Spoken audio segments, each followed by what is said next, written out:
ওই হারুন চাচা, কোথায় গেলে? তাড়াতাড়ি একটু বাইরে আসো দেখে। জালাল, তুই এত সকাল সকাল এসেছিস যে? কি করবো বলো? তোমাকে তো আর সময় মতো পাওয়া যায় না। আজ শ্বশুর বাড়ি প্রথমবার যাচ্ছি, তাই ভাবলাম তোমার বাড়িতে এসে একটু চুল আর দাড়িটা কাটিয়ে যাই। বেশ বেশ, তুই এখানে বস, আমি হাত মুখ ধুয়ে আসি। এদিকে ঘরে বসে হারুনের দুই মেয়ের আগে কটমট করতে থাকে। দেখেছিস সেতু, বাবার কি কাণ্ড! বাইরে বাইরে চুলদাড়ি কেটে বেড়ায়, তাতেই আমাদের নাক কাটা পড়েছে।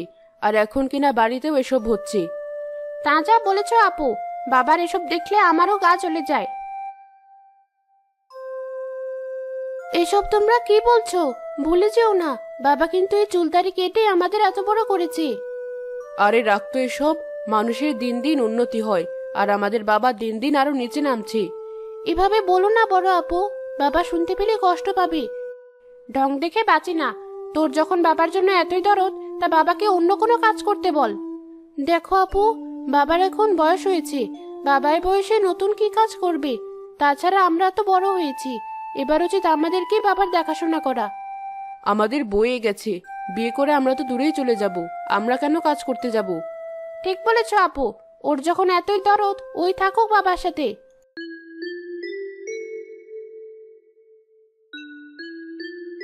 সত্যি হারুন চাচা, তোমার মতো এত সুন্দর চুল দাড়ি এই তল্লাটে আর কেউ কাটতে পারে না। তা বলছিলাম, এবার তুমি একটা সেলুন দাও, দেখবে তরতর করে উপরে উঠে যাবে। দেখো জালাল ভাই, তুমি আমার বাবাকে এসব বদ বুদ্ধি দিও না। এমনিতেই বাবার চুলদাড়ি কাটা নিয়ে আমাদের গ্রামে লজ্জার শেষ নেই, তুমি আবার বলছো সেলুন দেওয়ার কথা। বারে, এত রাগের কি আছে? আমি তো ভালো কথাই বললাম। বড়রাপুর কথায় তুমি কিছু মনে করো না জালাল ভাই, আসলে ওরা বাবার চুলদাড়ি কাটা পছন্দ করে না। বুঝতে পেরেছি। সত্যি হারুন চাচা, তোমার তিন মেয়ের মধ্যে শুধু রূপাটাই লক্ষ্মী, বাকি দুটো তো। কি বললে? আমাদের বাড়িতে এসে আমাদেরকে নিন্দেমন্দ করছো? আহা সেতু, কি হচ্ছে এসব? বাবা, ওদের কথায় তুই কিছু মনে করিস না।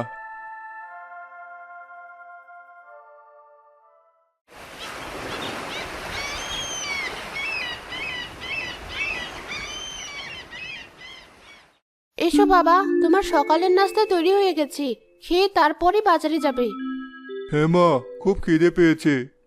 রূপা, আমার জন্য ডিম ভেজেছিস? না বড় আপু, আসলে ডিম ফুরিয়ে গেছে, তাই আজ শুধু আলু ভাজিই আছে। কি বললি? আমি ওই আলু ভাজি খাবো? কখনোই না। জবা, তুই তো সবার বড়, রূপা সবার ছোট হয়ে একা একা বাড়ির সব কাজ করে, আর তোরা বসে বসে শুধু মেয়েটাকে দিয়ে কাজ করাস, তার উপর উল্টো রাগ দেখাচ্ছিস। দেখো বাবা, তুমি শুধু তোমার আদরের মেয়ের পক্ষ নিও না। ও তো জানেই বড় আপু ডিম ছাড়া খেতে পারে না। ডিমের কত দাম জানিস? একে তো চুলদারি কাটটা তোদের পছন্দ না, কিন্তু সেই টাকা দিয়ে আনা ডিম তো তোদের খুব পছন্দ। কি বললে? তুমি আমাদের খাবার খোটা দিলে? আচ্ছা বেশ, আমি খাবই না। চল সীতু, ঘরে চল, আজ আমরা কিচ্ছু খাবো না। বাবা, তুমি আপুদের শুধু শুধু ওসব বলতে গেলে কেন? তুমি তো জানোই ওরা কেমন। না মা, ওদের যথেষ্ট বয়স হয়েছে, এখনই যদি এমন করে তাহলে পরের ঘরে গিয়ে কি করবে? আচ্ছা মা, এখন আমি আসি। চুলদাড়ি কাটাবে কে?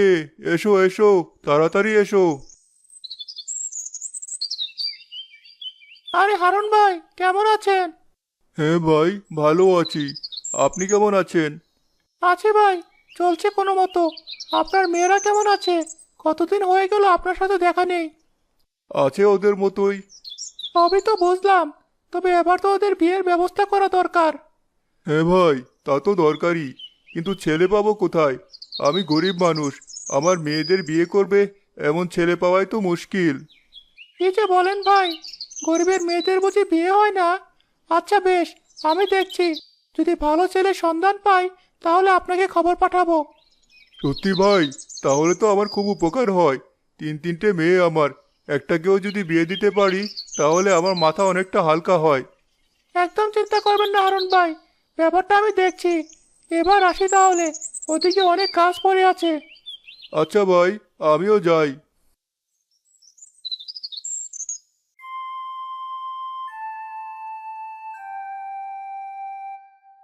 কি হয়েছে? তুই আবার কি করতে এসেছিস এখানে? কি করতে আবার আসবে, দেখতে এসেছে আমরা কেমন আছি। মনে মনে তো খুব মজা পাচ্ছে। এসব কি বলছো বড় আপু? এই দেখো, আমি তোমাদের জন্য ডিম ভেজে এনেছি। আর রাগ করে থেকো না, এখন অন্তত রুটিগুলো খেয়ে নাও। দেখো আপু, ডিম থাকলেও বাবার সামনে কেমন নাটক করলো। না আপু, বিশ্বাস করো, সত্যিই ডিম ছিল না। যদি সত্যি ডিম না থাকে তাহলে এখন কোথায় পেলি? এগুলো তো আমি দোকান থেকে কিনে এনেছি। আমার কিছু জমানো টাকা ছিল, সেই দিয়েই এনেছি। ঢং দেখে বাঁচি না, বাবার কাছে নালিশ করে এখন এসেছে ভালো সাজতে। যা যা, তোর আনা ডিম আমরা খাবো না। খিদেতে পেটটা চোচো করছে, এ নিয়ে যখন ফেলেছে খেয়েই নেই, কি বলিস? সত্যি আপু, তুমি খুবই পেটুক। ওই মেয়ের আনা ডিম তুমি খাবে? রাগ করে থেকো না মেজো আপু, এগুলো খেয়ে নাও। এরপর না হয় তোমাদের যা ইচ্ছা আমাকে তাই বলো, তবু না খেয়ে থেকো না। আচ্ছা বেশ, আমরা খাচ্ছি, তবে এই শেষবার।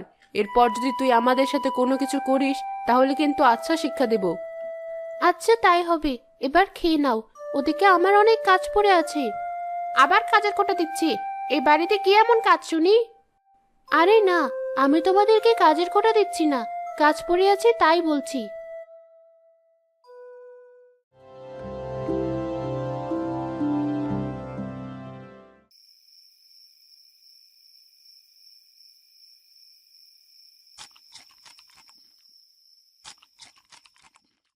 সত্যি মা রূপা, তোর হাতের রান্না একদম তোর মায়ের মতো। মনে হচ্ছে এক হাঁড়ি ভাত আমি একাই খেয়ে ফেলি। শোনো বাবা, ওর রান্না এতটাও ভালো হয়নি। আমি যদি রান্নাটা করতাম তাহলে এই মাছের ঝোল আরো ভালো হতো। কি জানি, তোর হাতের রান্না খাওয়ার সৌভাগ্য তো কখনো হয়নি। একদিন করে দেখা না, তখন না হয়। কি বললে বাবা, আমি রান্না করতে পারি না? আপু, বাবার কথায় রাগ করো না। রাগ করবে না মানে?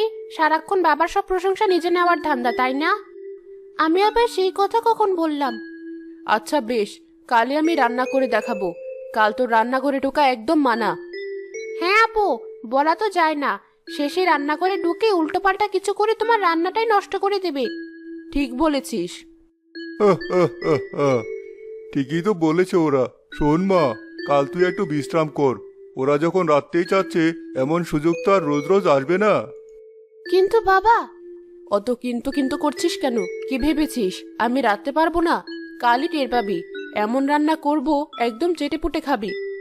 আচ্ছা বেশ, সেটা না হয় কালই দেখা যাবে। আমার খাওয়া শেষ, আমি চললাম।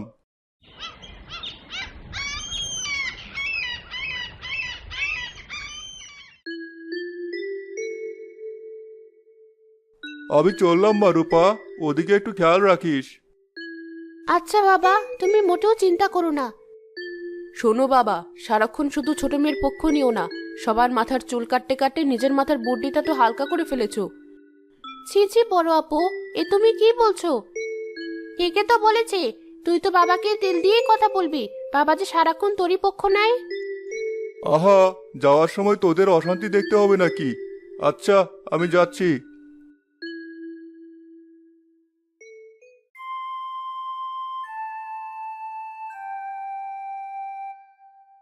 বড় আপু, আমি তোমায় একটু সাহায্য করি।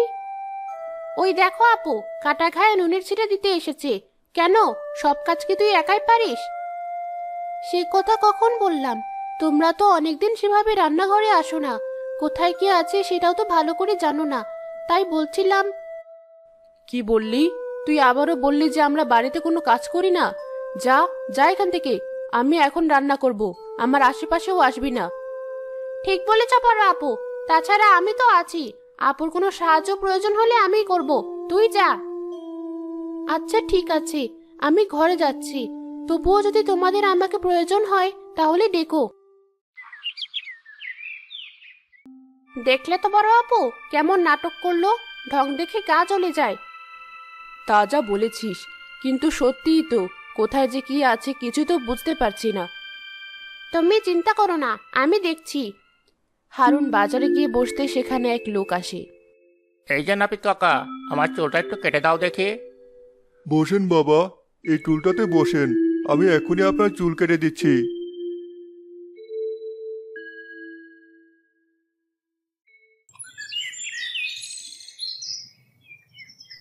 এই যে অরুণ ভাই, আপনাকে কোথায় না কোথায় খুঁজে বেড়াচ্ছি। আরে আব্দুল ভাই যে, আমাকে খুঁজছেন কেন? আহা চাচা, আগে আমার চুলটা ভালো করে কাটেন দেখি। চুল কাটতে গিয়ে এত কথা কে বলে? মাফ করবেন বাবা। আব্দুল ভাই, আপনি একটু অপেক্ষা করুন, আমার হাতের কাজ হয়েই গেছে।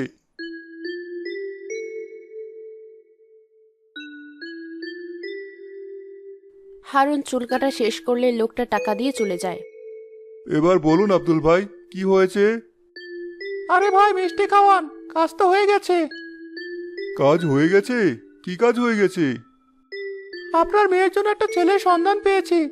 আজই তারা আপনার বড় মেয়েকে দেখতে আসবে।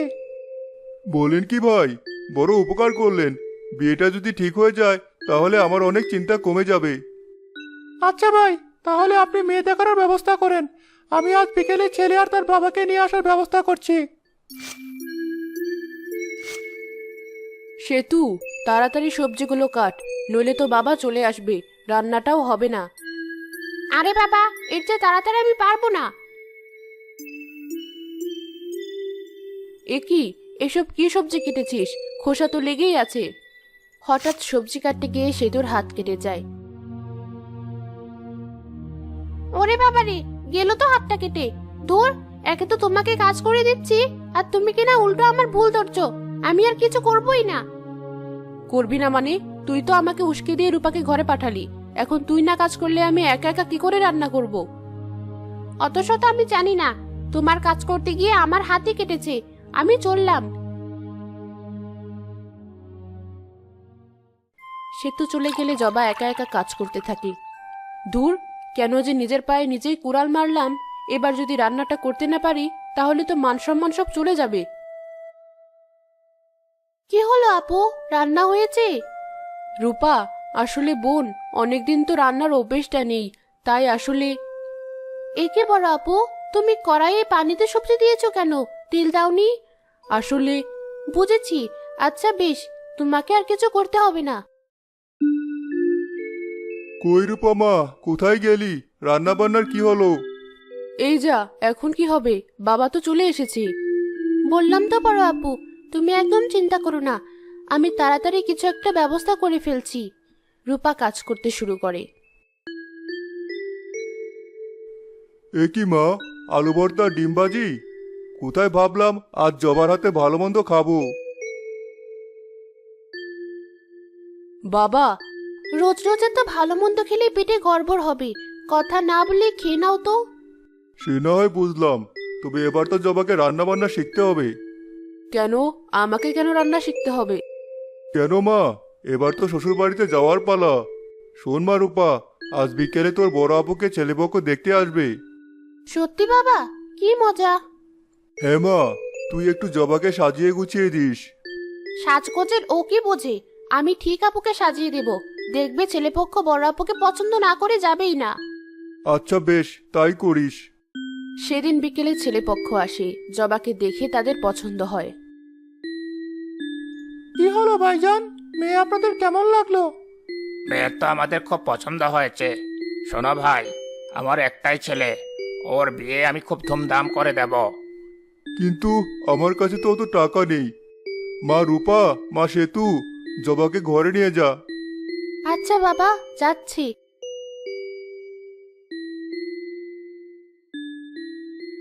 টাকা নেই মানে? তা বিআই মশাই, কি কাজ করেন যে মেয়ের বিয়ের টাকা নেই? মানে? আরে ভাই, লজ্জা পাচ্ছ কেন? আসলে ভাইজান, আমি নাপিত। এই গ্রামের সবাই আমার কাছেই চুলদাড়ি কাটে। কি বললেন? আপনি নাপিত? ছি ছি ছি ছি। আব্দুল, শেষে কিনা তুমি আমাদেরকে নাপিতের মেয়ে দেখাতে এসেছো? না না, এই নাপিতের মেয়েকে আমি কিছুতেই ছেলে বউ করব না। চল বাবা। হ্যাঁ বাবা, তাই চলো। এ কি বলছেন? দাঁড়ান বলছি। আমি তো কোনো অসৎ উপায়ে টাকা রোজগার করি না। তাহলে কেন আপনি আমার মেয়ের সাথে আপনার ছেলের বিয়ে দিবেন না? অত সত্য আমি জানি না। নাপিতের সাথে আত্মীয়তা আমি মরে গেলেও করব না।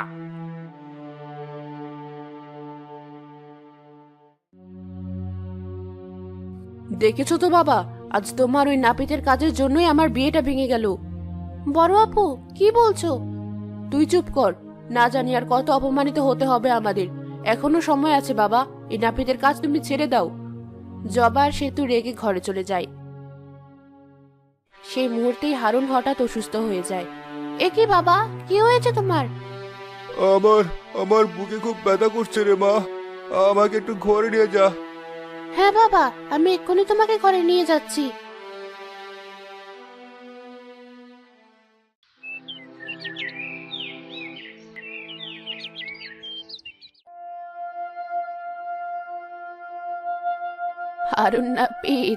হারুন নাপিত বাড়িতে আছো? কে আপনি বুড়িমা? বাবা তো অসুস্থ, ঘরে শুয়ে আছে। সে কি, তাহলে আমি কোথায় যাব? এতজনের থেকে নাম শুনে তবেই সেখানে এলাম।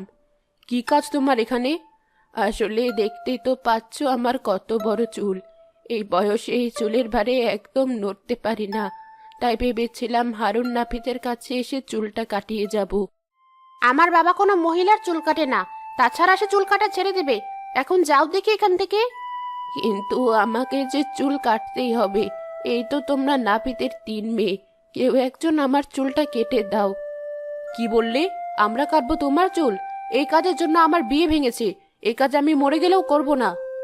আপু, দেখছো না উনি কত কষ্ট পাচ্ছে? এতই যখন দরদ, তুই কেটে দে, যত সব আদিক খেতা। চলো তো বড় আপু, আমরা ঘরে যাই। ওদের কথায় কিছু মনে করবেন না বুড়িমা। না না, আমি কিচ্ছু মনে করিনি। দয়া করে তুমি না হয় আমার চুলটা কেটে দাও, আমি তোমার জন্য অনেক দোয়া করব। আচ্ছা বেশ, আপনি যখন এত করে বলছেন, আমি কেটে দিচ্ছি আপনার চুল।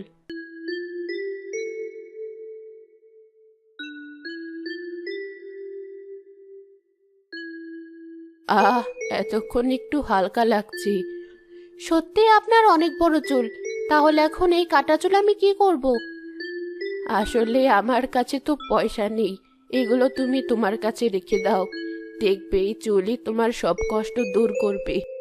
চুল আবার কষ্ট দূর করবে? তা কি করে সম্ভব? সময় এলে সব জানতে পারবে। এবার আমি আসি।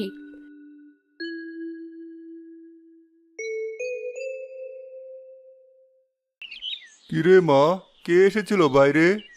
এক বুড়িমা এসেছিল বাবা, তার অনেক লম্বা চুল, তার ভারে সে নড়তেই পারছিল না, তাই তো কাটতে এসেছিল। দেখে তো মায়া হলো, তাই কেটে দিলাম। এই দেখো কি লম্বা চুল।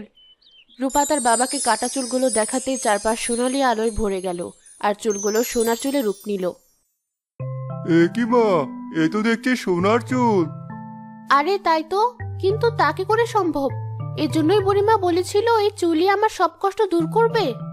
হ্যাঁ মা, আমার তো মনে হচ্ছে উনি কোনো সাধারণ মানুষ নয়। কি হয়েছে? এত চিৎকার চেঁচামেচি কিসের? এই দেখো বড় আপু, কি হয়েছে। রূপা এক এক করে সেতু আর জবাকে সব ঘটনা খুলে বলল। একই কাণ্ড, সোনার চুল কই দেখি। হ্যাঁ মেজো আপু, এই দেখো। বাবা, এবারে চুল বিক্রি করে তুমি একটা সেলুন দেবে। কি বললি? যে নাপিতের কাজের জন্য আমার বিয়ে ভেঙেছে, তুই কিনা বাবাকে আবার সেই কাজ করতে বলছিস? বলে যেও না বড় আপু, ওই নাপিতের কাজের জন্য আজ আমরা এই সোনার চুল পেয়েছি। ঠিক বলেছিস মা, তুই যা বলেছিস আমি তাই করব।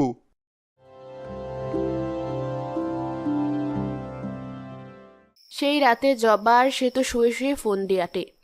দেখলে তো বড় আপু, রূপা কি বললো, ওই চুল বিক্রির টাকা দিয়ে নাকি সেলুন দেবে। না, এ আমি কিছুতেই হতে দেব না। দরকার পড়লে কি করবে? দরকার পড়লে ওই চুল চুরি করে আমি আর তুই পালিয়ে যাব, তবুও সেলুন আমি করতে দেব না। সত্যি? ওরা তো ঘুমিয়ে পড়েছে, তাহলে এখনই চলো। হ্যাঁ, তাই চল।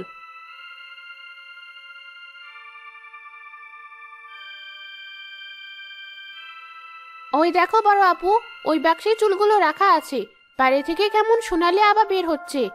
দেরি না করে চল ওদিকে, তবে সাবধানে, ওদের ঘুম যেন না ভাঙে।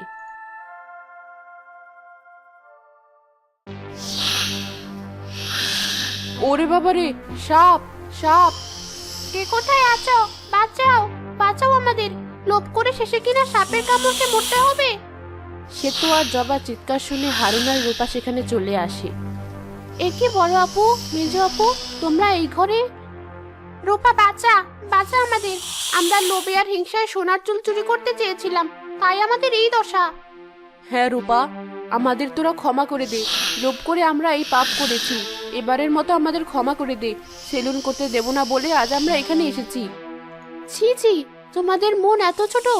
মা মারা যাওয়ার পর বাবা এই নাপিতের কাজ করেই আমাদের কত কষ্ট করে বড় করেছে, অথচ তোমরা এই কাজকে ঘৃণা করো।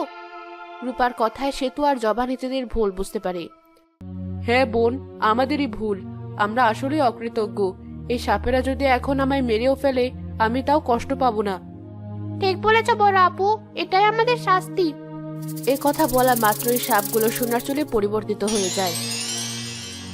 না না আপু, তোমরা যে নিজেদের ভুল বুঝতে পেরেছো, এতেই আমরা খুশি।